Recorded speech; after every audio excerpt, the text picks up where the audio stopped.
Salam saudara-saudara yang terkasih dalam Tuhan Yesus Kristus. Kita bersyukur kepada Tuhan, sahabat terang hidup, bahwa hari ini kita boleh menikmati hari yang indah bersama dengan Tuhan, dengan keluarga kita. Kita bersyukur karena kita sehat dan kita bisa melayani, bisa bekerja dan melakukan banyak hal dalam kehidupan kita untuk menjadi saksi Dia di sini. Kita bersyukur karena kita bisa membahas tema kita penting hari ini, yaitu ciri-ciri orang yang sedang memanfaatkan kita. Ciri-ciri orang yang sedang memanfaatkan kita. Saya baca 3 ayat dari Mazmur 41. Firman Tuhan, berbagailah orang yang memperhatikan orang lemah, Tuhan akan meluputkan dia pada waktu celaka. Ayat 2, Tuhan akan melindungi dia dan memelihara nyawanya, sehingga disebut berbahagia di bumi. Engkau takkan membiarkan dia dipermainkan musuhnya. Tuhan membantu dia di ranjangnya pada waktu sakit, di tempat tidurnya kau pulihkannya sama sekali dari sakitnya. Nah, ayat ini luar biasa dari Mazmur 41. Dikatakan berbagailah orang yang memperhatikan orang lemah, Tuhan akan meluputkan dia daripada celaka. Tuhan melindungi dia dan memelihara nyawanya, sehingga ia berbahagia dan musuh-musuhnya akan Tuhan singkirkan. Dan kalau ia sakit, Tuhan akan membangunkan dia dari sakit. Nah, kita hadir untuk menjadi berkat, itu poinnya. Kita dipanggil untuk menjadi berkat. Yesus mau supaya kita hidup menjadi berkat buat semua orang, itu panggilan kita. Nah, tapi kita menghadapi ada banyak sekali orang di sekitar kita yang mungkin saja sedang memanfaatkan kebaikan kita. Nah, nggak ada masalah, kita berbuat baik aja. Tapi kita harus ingat bahwa kita tidak boleh jadi korban dari cara dan tujuan seperti itu tidak baik. Kita harus jadi baik tetap, ya. Memang kita dipanggil untuk menjadi berkat, ya. Tapi jangan orang memanfaatkan itu sebuah tujuan yang salah. Karena itu tidak mendidik dia. Nah, ciri kita atau ciri orang-orang yang harus kita pahami yang sedang memanfaat kita adalah yang pertama, bahwa dia senang sekali meminta bantuan. Tentu ini tidak secara umum. Ada orang yang minta bantuan kepada kita, ya jangan kita pikir bahwa dia sedang memanfaatkan kita. Mungkin betul-betul dia minta bantu. Tapi orang yang sedang memanfaatkan kita adalah dia senang sekali minta bantu dan frekuensinya lebih tinggi, lebih sering. Bahkan seringkali dia suka suruh-suruh kita. Ya, dia bahkan merasa bahwa dia perlu dibantu oleh kita.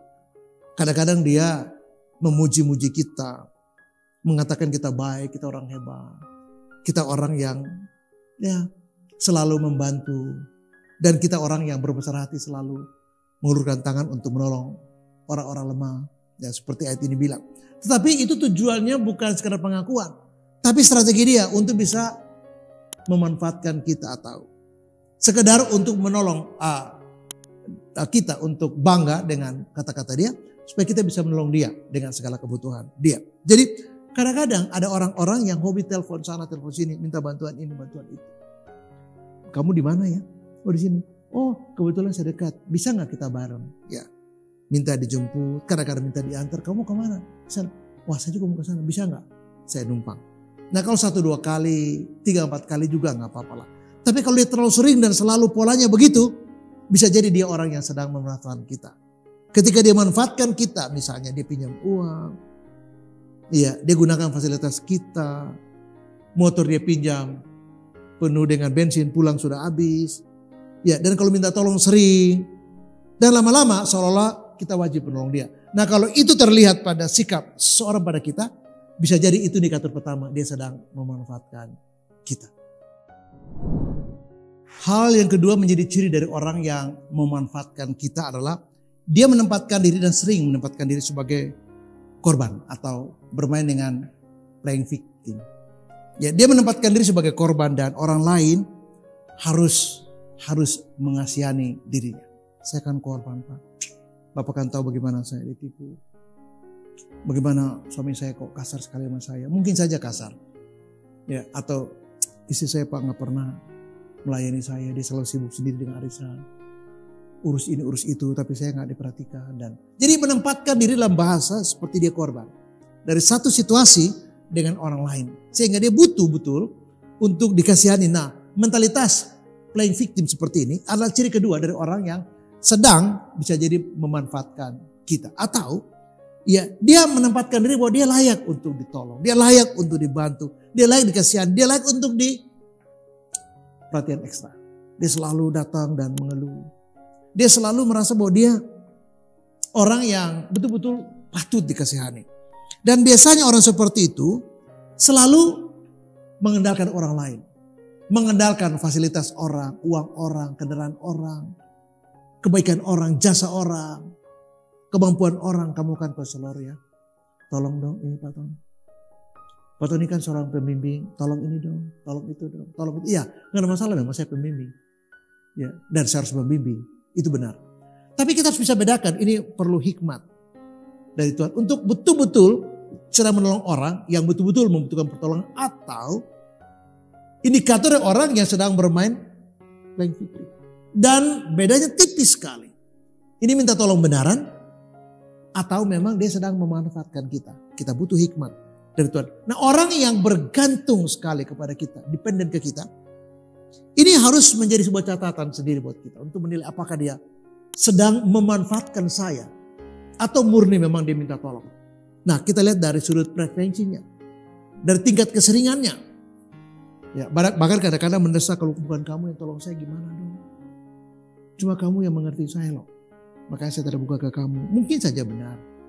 Ya, tapi harus bedakan mana betul-betul dia minta tolong dan terbuka, dan mana yang betul-betul kita menjadi sasaran daripada mentalitas memanfaatkan kita atau playing victim. Nah, orang yang punya mentalitas playing victim itu sedang memanfaatkan kita. Fasilitas kita, uang kita dan sebagainya. Nah, sementara orang begini kadang-kadang mereka tidak mau berkorban bahkan untuk diri mereka sendiri. Dia mampu bayar tapi minta kita yang bayar. Dia tidak bilang sih kamu tolong bayar, tapi dia punya cara untuk supaya kita yang bayar. Atau dia punya kemampuan untuk menolong orang tapi dia pelit, dia suruh kita yang bantu. Ada orang dibilang begini, foto ini kan punya rehab. Ya. Dia yang tergugah dengan orang lain tapi kita harus bantu. Padahal dia bisa bantu. Harusnya dibilang begini, foto ini bisa nggak bimbingnya di sana. Nanti soal biaya saya bantu. Itu baru benar.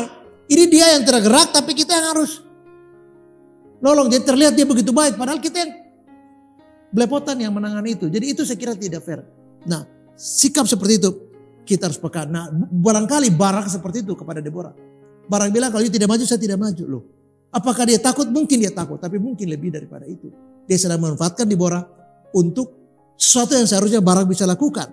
Dan Deborah mengatakan kalau saya maju kamu tidak dapat nama. Oh gak apa-apa lah. Saya gak perlu nama. Jadi Deborah dimanfaatkan solo oleh Barak. Supaya Deborah yang maju. Dan dia mengatakan kalau dia tidak maju saya juga tidak maju. Padahal Barak punya kemampuan untuk maju. Tapi dia begitu bergantung dan mengandalkan Deborah. Ini salah bentuk daripada memanfaatkan orang lain untuk kepentingan sendiri. Hal yang ketiga adalah orang ini ya begitu egonya besar atau egonya besar sekali. Nah, biasanya orientasi dasarnya pada egosentrisnya yang besar. Nah, orang begini tidak punya kasih. Dia kadang-kadang hanya ingin menjadikan dirinya pusat perhatian. Egonya besar membuat dia seringkali mengeluh tentang dirinya, kekurangannya, kebutuhannya, pergumulannya. Tetapi perasaan bersalahnya ketika memanfaatkan orang lain itu kecil. Dia tidak pernah berpikir orang lain dimanfaatkan oleh dia, berkorban, waktu, tenaga, uang, segala macam. Dia tidak pikir. Bahkan dalam kondisi yang paling buruk dia seringkali memaksa. Masa gini aja kamu tidak bisa tolong sih? Saya tahu kamu bisa tolong kok, memang kita bisa tolong. Saya tahu kamu bisa kok, ini kecil buat kamu. Loh, ini saya kira kecil buat kamu kok, tidak begitu. Saya kira kamu tidak begitu sulit menolong saya. Lagi pula saya ingat teman baik kamu. Adalah wajarlah kalau saya minta tolong ke kamu. Kepada siapa lagi saya minta tolong? Ya, dan biasanya dia seringkali hanya dekat dengan orang tertentu. Seperti pejabat, orang kaya. Hanya untuk membangun kesenangannya sendiri atau keuntungan pribadi. Dan kepada semua orang cenderung dia melakukan hal yang sama. Untuk orientasi kepada keuntungan dirinya. Kemajuan dirinya. Orang lain seolah-olah wajib membantu saya. Bahkan orang lain seolah-olah harus, nggak ada pilihan untuk tidak menolong saya, harus menolong saya. Dan seolah-olah orang lain disuruh untuk bertanggung jawab atas dirinya, atas hidupnya, atas pergumulannya, atas persoalannya, atas masalahnya. Dengan bahasa bahwa ya kalau bukan you tolong siapa lagi. Kalau bukan kamu yang membantu saya, kepada siapa saya minta bantu? Kamulah orang yang tepat sebenarnya yang Tuhan kirim untuk menolong saya. Jadi bahasanya rohani sekali. Kamulah orang yang seharusnya ada di saat-saat di mana saya bermasalah. Padahal dia selalu begitu. Dan dia tidak merasa bersalah dengan sikap seperti itu. Jadi orientasi utama adalah dia begitu besar egonya. Nah orang seperti ini, roh pementingan dirinya begitu besar. Sehingga dirinya menjadi utama lebih daripada orang lain. Dan kepekaan pada orang lain. Pada kondisi orang lain. Pada permulaan orang itu tidak ada. Karena apa? Orientasi hanya kepada diri sendiri. Dan kalau kita lihat orang yang punya ego besar dan deskripsi seperti yang saya jelaskan tadi, bisa jadi itu indikator ketiga dari orang-orang yang sedang memanfaatkan Anda. Dan untuk itu sekali lagi kita perlu hikmat tapi juga ketegasan. Supaya kita tahu ini dia sedang memanfaatkan kita dan kita harus cukup bijak untuk menarik diri supaya tidak menjadi korban daripada sikap yang tidak tepat seperti itu pada diri kita. Dan kalau kita melakukan itu, kita memberi ruang untuk dia makin hari makin egonya besar dan tidak baik juga buat dirinya. Hal yang keempat adalah orang-orang yang sedang memanfaatkan kita itu adalah tanggung jawabnya rendah. Dia tidak mau bertanggung jawab atau mengelak dari bertanggung jawab. Dia menghindar untuk bertanggung jawab. Dan dia tidak merasa bahwa dia harus bertanggung jawab. Jadi responsibility-nya, kesadarannya untuk bertanggung jawab itu kecil sekali. Ya, bahkan kalau dia punya masalah, dia minta orang lain bertanggung jawab. Dia minta orang lain yang bantu untuk mengurusnya. Dia minta orang lain untuk bertanggung jawab atau menyelesaikannya. Dan bukan dia. Kalau ada masalah dia cepat-cepat menghindar. Nah di kitab salah satu contoh adalah Pilatus. Pilatus seharusnya bisa mengambil sikap yang benar atas tuduhan-tuduhan para pemimpin agama Yahudi pada diri Yesus. Dan dia tahu salah. Dia tahu mereka tidak benar. Dia tahu mereka keliru dalam hal ini. Karena apa? Dia tidak bisa buktikan bahwa Tuhan itu benar. Tuduhan itu tepat. Karena dia tidak bisa buktikan bahwa Yesus bersalah. Tapi Pilatus itu dengan gaya cuci tangan coba berusaha untuk melepaskan diri dari tanggung jawabnya atas palu yang diketok bagi Yesus. Nah itu vonis mati loh. Nah Pilatus adalah ciri orang yang tidak bertanggung jawab. Dan orang yang tidak bertanggung jawab itu adalah ciri orang yang sedang memanfaatkan kita. Nah Pilatus itu bertanggung jawab pada keputusan dia. Tapi dia menolak dengan cara mencuci tangan. Itu tidak benar. Nah Ahab juga sama. Tuhan menyuruh Elia, Nabi Elia menegur Ahab. Karena Ahab itu membiarkan Isabel, istrinya, itu ya membuat begitu banyak sekali penyembahan berhala pada Baal pada zamannya. Tapi Ahab itu balik mempersalahkan Elia. Gara-gara kamulah hujan tidak turun ya 3 tahun 6 bulan. Jadi Ahab balikin kesalahan itu pada diri Elia. Seharusnya Ahab bertanggung jawab. Lihat orang yang seperti ini. Bukannya dia sadar dan bertanggung jawab atas kesalahannya, atas masalahnya, atas pilihannya, atas sikapnya, atas perkataannya, atas keputusannya. Tapi melemparkan tanggung jawab itu pada orang lain seperti Pilatus, seperti Ahab. Ahab menyalahkan Elia. Padahal dia yang bersalah. Nah orang yang seperti ini coba seringkali menyalahkan orang lain atas keadaan yang terjadi. Padahal dia yang bersalah. Dia minta orang lain bertanggung jawab untuk menyelesaikan masalahnya. Dan dia menarik diri sejauh mungkin supaya tidak terlibat. Apalagi harus bertanggung jawab atas persoalan yang terjadi pada dirinya. Dan ini adalah ciri orang yang sedang memanfaatkan kita. Ya tanggung jawabnya rendah. Dengan ya memindahkan tanggung jawab itu ke pundak kita. Dan meminta merayu dengan kata-kata rohani. Bahwa kamulah yang diutus Tuhan untuk menolong saya. Dengan begitu dia lepas dari tanggung jawab. Dan kita harus memikul salibnya. Dan ini tidak benar. Dan ini ciri keempat dari orang-orang yang barangkali sedang memanfaatkan kita. Hal yang terakhir menurut dengan saya mengatakan begini.